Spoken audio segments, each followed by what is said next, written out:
Hello दोस्तों, good morning. तो चलिए आज जो है मोस्ट इम्पोर्टेंट क्वेश्चंस देखते हैं, क्योंकि पिछले दिन हम वीडियो नहीं बनाए थे। तो आज के जो मोस्ट इम्पोर्टेंट क्वेश्चन है उसे देखते हैं।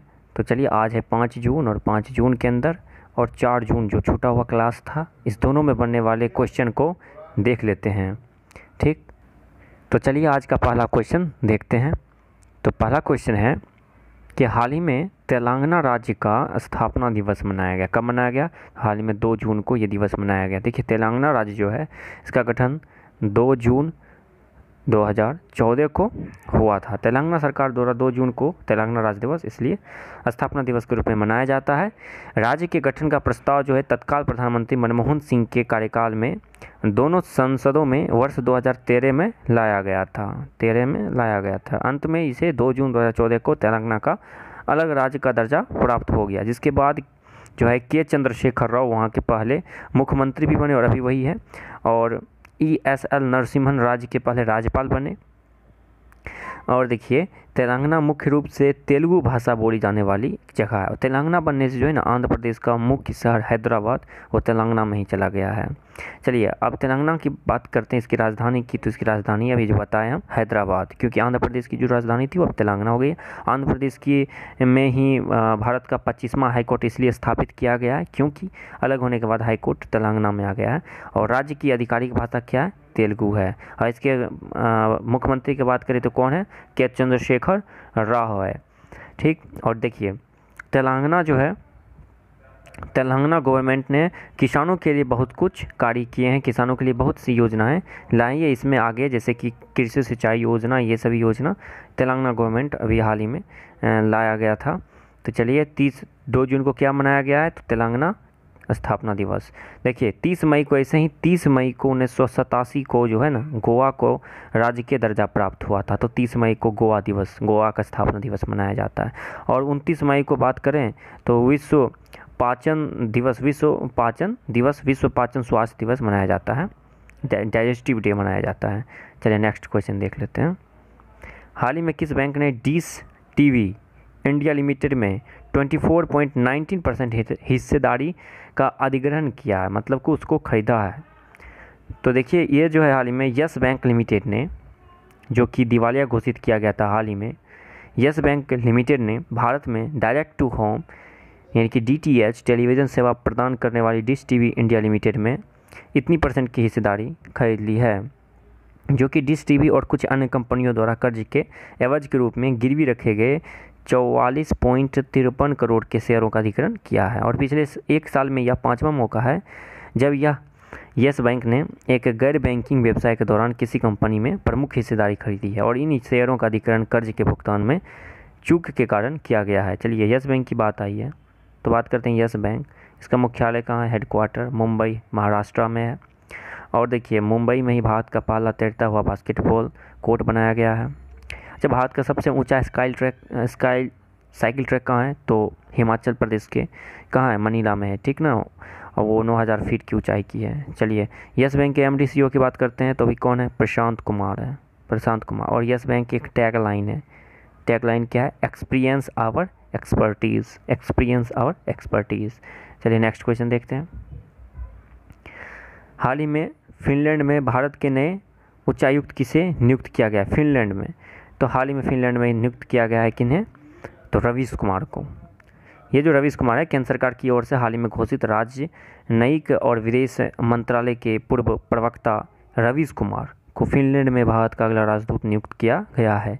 रवीश कुमार ने जुलाई 2017 से 2020 तक MEA के प्रवक्ता के रूप में कार्य किया, जिसके दौरान उन्होंने पिछले साल के बालाकोट हड़ताल, जम्मू और कश्मीर पुनर्गठन और कई संवेदनशील मुद्दों पर भारत की स्थिति को भी स्पष्ट किया। रवीश कुमार की बात करें तो ये बिहार के भागलपुर जिले के नाथनगर के रहने वाले हैं, और उन्होंने भागलपुर के माउंट एसिस स्कूल से 10वीं तक की पढ़ाई की थी और दिल्ली पब्लिक स्कूल से 12वीं तक की पढ़ाई की। इसके बाद दिल्ली विश्वविद्यालय के हंसराज कॉलेज से इतिहास में स्नातक किया है उन्होंने। उनका राजनयिक करियर जाकार्ता से शुरू हुआ, यानी कि उन्होंने जब विदेश सेवा शुरू किया था तो वो जाकार्ता से, इंडोनेशिया की राजधानी है, और वे यहाँ साल 2010 से 13 तक रहे थे पद पे। चलिए अगर बात करें नेक्स्ट ऑप्शन की, तो हाल ही में गायत्री कुमार को भी नियुक्त किया गया है उच्चायुक्त के रूप में। दीपक मित्तल, ये तो पुराने हैं, ये बहरीन में ये कतर में इन्हें नियुक्त किया गया राजदूत के रूप में। और पीयूष श्रीवास्तव को ये बहरीन में नियुक्त किए गए हैं, बहरीन देश में। और ये दोनों किस बैच के हैं? दीपक मित्तल, पीयूष श्रीवास्तव 1998 बैच के इंडियन फॉरेन सर्विस यानी कि भारतीय विदेश सेवा पदाधिकारी हैं। चलिए नेक्स्ट क्वेश्चन। ये सेवा जो है, जो राजदूत राजनयिक होता है, ये सेवा भारत में 1946 से प्रारंभ किया गया था। ये विदेश मंत्रालय के अंतर्गत होते हैं। अभी वर्तमान में विदेश मंत्रालय के मंत्री पूछा जाए तो है एस जयशंकर। और जो सचिव पूछा जाए विदेश मंत्रालय के सचिव कौन है, तो पहले थे विजय केशव गोखले, अब उनके जगह पे कौन बन गए हैं? हर्षवर्धन श्रृंगला। और पहले कौन थे? विजय केशव गोखले, उनकी जगह पर हर्षवर्धन श्रृंगला को नियुक्त किया गया है। देखिए नेक्स्ट क्वेश्चन। ब्रिटेन में भारत के अगला उच्चायुक्त किसे नियुक्त किया गया? ब्रिटेन में तो ये हाल ही में नियुक्त किए गए हैं। हाल ही में किसे नियुक्त किए हैं? तो ये गायत्री कुमार को नियुक्त किए गए हैं। कहाँ पे? गायत्री कुमार को ब्रिटेन में। विदेश मंत्रालय ने 2 जून को 2020 को कहा कि अनुभवी राजनयिक गायत्री आई कुमार को ब्रिटेन में भारत का अगला उच्चायुक्त नियुक्त किया जाएगा। और वर्ष 1986 बैच की भारतीय विदेश सेवा की अधिकारी कुमार रुचि घनश्याम की जगह ये लेंगे। देखिए वर्तमान में कुमार बेल्जियम, लग्जमबर्ग और यूरोपियन यूनियन में बतौर भारतीय राजदूत सेवाएं दे रही है। गायत्री कुमार जो है ये, इसके पहले जो वर्तमान में ना वो कुमार बेल्जियम, लग्जमबर्ग और यूरोपीय यूनियन में बतौर भारतीय राजदूत सेवाएं ये दे चुकी है अपना। चलिए अगर अदर ऑप्शन की बात करें तो सबसे पहले एक बात समझ लेते हैं, राजदूत क्या होता है कहीं कहीं, और कहीं कहीं किसी देश में उच्चायुक्त नियुक्त किया जाता है। देखिए उच्चायुक्त वहाँ नियुक्त किया जाता है जो राष्ट्रमंडल देश का सदस्य होता है, वहाँ पे एक दूसरे के जो राजनयिक होते हैं उन्हें उच्चायुक्त कहा जाता है। और जो राष्ट्रमंडल संघ का सदस्य नहीं है उस देश में, जैसे कि ऑस्ट्रेलिया में जो भी हम भारत का नियुक्त किया जाएगा वहाँ पे उच्चायुक्त कहला जाएगा, क्योंकि ऑस्ट्रेलिया राष्ट्रमंडल का जो है, राष्ट्रमंडल एक संगठन है, ठीक ना, जैसे यूएनओ एक संगठन होता है ऐसे राष्ट्रमंडल है, तो उसका सदस्य। लेकिन अगर जापान में भारत का चुना जाए तो वहाँ उसका राजदूत बोला जाएगा जापान में, क्योंकि ये राष्ट्रमंडल का सदस्य नहीं है। समझ गए? चलिए अमित खरे की बात करें तो ये सूचना प्रसारण सचिव हैं। ब्रिज कुमार अग्रवाल यह हाल ही में नियुक्त किए गए हैं लोकपाल के सचिव के रूप में। और ये इसकी बात करें तो ये 1985 बैच के हिमाचल प्रदेश कैडर के हैं। सुभाष चंद्रा ये रक्षा उत्पाद सचिव। कौन है? रक्षा उत्पाद। अभी रक्षा सचिव अजय कुमार, लेकिन रक्षा उत्पाद सचिव पूछे तो सुभाष चंद्रा है। और ये जो है 1986 बैच के कर्नाटक का कैडर से हैं। चलिए नेक्स्ट क्वेश्चन। हाल ही में किस भारतीय फिल्मकार का निधन हो गया है? तो हाल ही में बासु चटर्जी का निधन हो गया है। हाल ही में बासु चटर्जी का निधन हो गया है। मशहूर फिल्मकार बासु चटर्जी जो है उनका 4 जून 2020 को निधन हो गया। वह 93 साल के थे। फिल्म इंडस्ट्री को कोरोना वायरस लॉकडाउन में एक बार फिर से बड़ा झटका लगा है। और इरफान खान, ऋषि कपूर और वाजिद खान जो हाल ही में मरे, उनके बाद ये इनका निधन हो गया। दिग्गज निर्देशक बासु चटर्जी का निधन हो गया है। देखिए बासु चटर्जी की बात करें तो बासु चटर्जी का जन्म 10 जनवरी 1930 को हुआ था।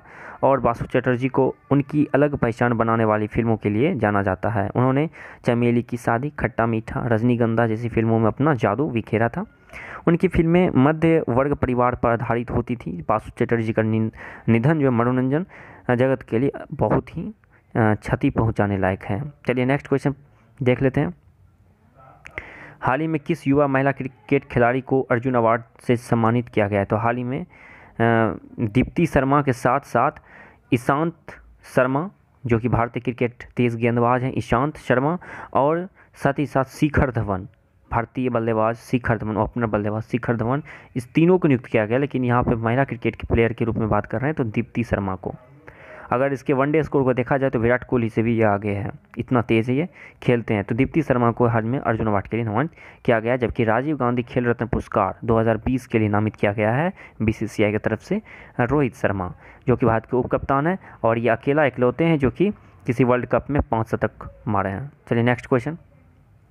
हाल ही में दिल्ली बीजेपी अध्यक्ष के रूप में किसे नियुक्त किया गया है? तो हाल ही में आदेश गुप्ता को नियुक्त किया गया है दिल्ली विदेश। भारतीय जनता पार्टी ने कोरोना संकट के बीच बड़ा बदलाव किया है। दिल्ली बीजेपी अध्यक्ष पद से मनोज तिवारी को हटा दिया है और उनकी जगह पर आदेश कुमार गुप्ता को दिल्ली बीजेपी की कमान दी गई है। ऐसे बीजेपी की बात करें भारतीय जनता पार्टी की। तो 11वें अभी राष्ट्रीय अध्यक्ष बीजेपी के कौन है अभी? जगत प्रकाश नड्डा, जगत प्रकाश नड्डा।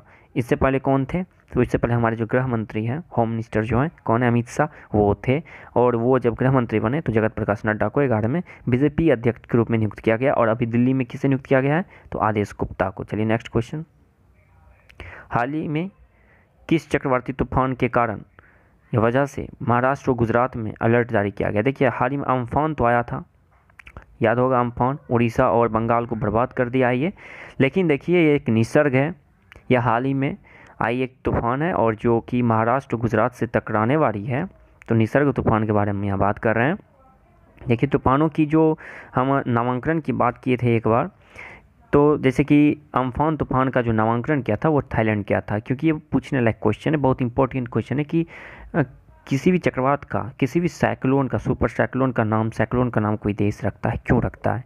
तो इन कमेटियों के जो एक लिस्ट होती है, फाइल होती है, उसमें नाम पहले से दर्ज होता है। एक साल में जितने देश हैं उस देश के नाम से, अगर 15 देश है संगठन में तो 15 नाम होगा सजेस्टेड, और उस साल अगर आता है तो क्रमबद्ध तरीके से देश अपने अपने बारी से नाम रखते हैं।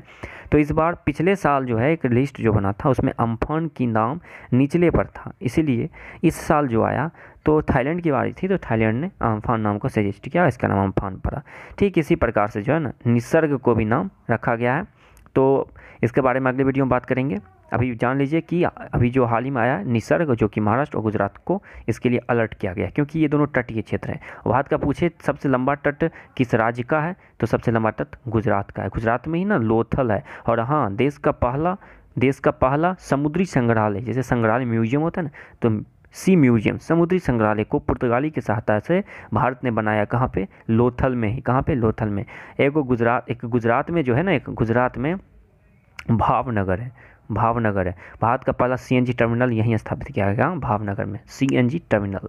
और भारत देश में सर्वाधिक प्राकृतिक गैस का उत्पादन कौन करता है? तो आरआईएल करता है, सबसे ज़्यादा आरआईएल। ओएनजीसी से भी ज़्यादा आरआईएल करता है। ये 50 मिलियन लीटर ये उत्पादन करता है। कौन? आरआईएल, सर्वाधिक प्राकृतिक गैस भारत में। और अभी बात की किसका? चक्रवाती तूफान, तो अभी हाल ही में आया है निसर्ग। अम्फान तो है ही, आया था, लेकिन निसर्ग अभी है वर्तमान में। हाल ही में किस पोर्ट का नाम बदल के श्यामा प्रसाद मुखर्जी पोर्ट रखा गया?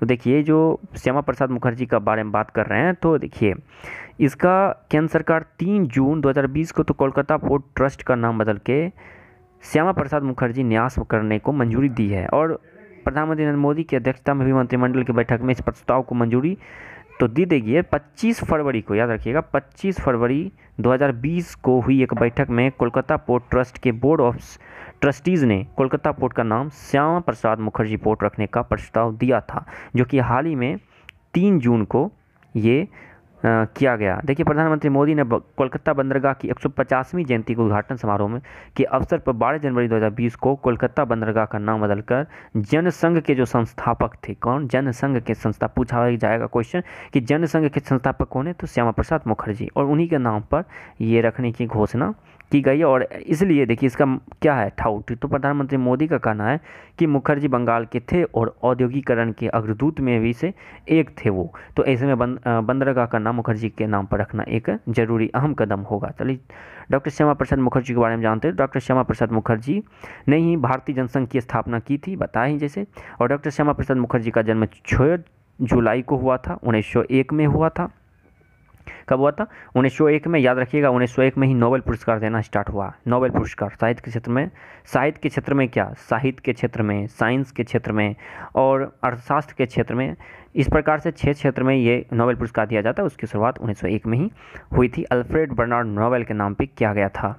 तो देखिए 1901 में इनका जन्म हुआ था। और डॉक्टर श्यामा प्रसाद मुखर्जी जवाहरलाल नेहरू के कैबिनेट में, जब भारत आज़ाद हुआ था तो उस समय जो कैबिनेट बनी थी, तो उस कैबिनेट में ये उद्योग और आपूर्ति मंत्री थे। चलिए नेक्स्ट क्वेश्चन देखते हैं। और देखिए विशाखापट्टनम बंदरगाह की बात करें तो इसका आंसर क्या हो जाएगा? कोलकाता पोर्ट। इसका आंसर क्या आ जाएगा? कोलकाता पोर्ट। देखिए विशाखापट्टनम बंदरगाह की बात कर लेते हैं, पोर्ट की बात कर लेते हैं। तो ये जो भारत का सबसे गाढ़ा बंदरगाह के नाम से जाना जाता है, ठीक ना। और विशाखापट्टनम बंदरगाह ये कहाँ है? आंध्र प्रदेश में पड़ता है। विशाखापट्टनम बंदरगाह ये डॉल्फिन नोज पहाड़ी के पीछे सुरक्षित है। पूछा जाता है क्वेश्चन कि डॉल्फिन नोज पहाड़ी के पीछे कौन सी बंदरगाह सुरक्षित है? तो विशाखापट्टनम। चलिए नेक्स्ट क्वेश्चन। हाल ही में केंद्र सरकार द्वारा किस योजना को शुरू करने की घोषणा की गई है? तो हाल ही में जो है केंद्र सरकार ने जो योजना शुरू की है वो है पीएम स्वनिधि योजना। कौन है? पीएम स्वनिधि योजना। केंद्र सरकार ने रेहड़ी पटरी और छोटी दुकान चलाने वालों के लिए खास योजना को मंजूरी दी और सरकार ने 1 जून 2020 को कैबिनेट की मीटिंग के बाद पीएम स्वनिधि योजना शुरू करने की घोषणा किया है। लॉकडाउन के कारण रेहड़ी पटरी लगाने वाले और लोगों को सबसे ज़्यादा दिक्कत का सामना करना पड़ रहा है, वो जो छोटे छोटे दुकान लगाते हैं। तो पीएम स्वनिधि योजना का लाभ रेहड़ी पटरी वालों और छोटी मोटी दुकान लगाकर आजीविका चलाने वालों को मिलेगा और इस योजना के तहत सरकार इन लोगों को अपना कारोबार शुरू करने के लिए मदद करेगी और इन्हें इसके तहत कामकाज के लिए लगभग 10,000 रुपये तक का कर्ज देगा और इसके लिए ज़रूरी नहीं है कोई लाइसेंस रहना।